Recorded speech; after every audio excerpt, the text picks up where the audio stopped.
अभिनेता गोविंदाला आयसीयू मधून normal वॉर्डमध्ये shift करण्यात आला आहे। आपण आहोत सध्या क्रिटिकेअर हॉस्पिटल बाहेर।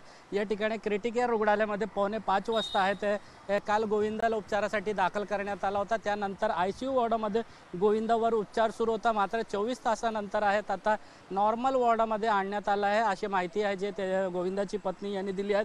खरं तर काल आहे तर पहाटे 4:45च्या सुमारास गोविंदा आपली बंदूक जी आहे ती साफ करत असताना ट्रिगरवर चुकून हात गेला आणि बोट दाबली गेली आणि त्यामुळे मिस फायर झाली।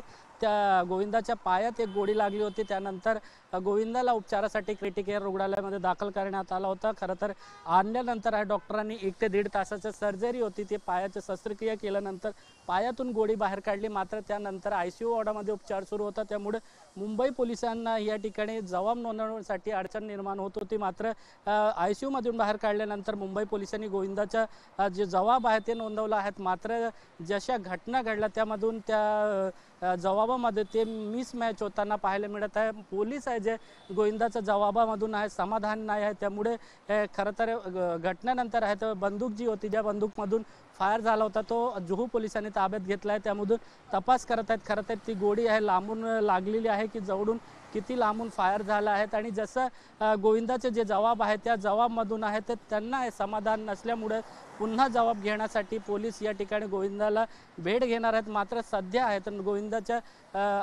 या ठिकाणी नॉर्मल वॉर्डामध्ये क्रिटिकेअर रुग्णालयामध्ये उपचार सुरू आहेत आणि लवकरच डॉक्टर जे आहेत ते डिस्चार्ज देतील आणि घरी गोविंदा हॉस्पिटलमध्ये आहे तर रुग्णालयामधून जाणार आहेत। कॅमेरामॅन आसिफ सोबत सत्यम सिंग, एबीपी माझा, मुंबई। एबीपी माझा, उघडा डोळे बघा नीट।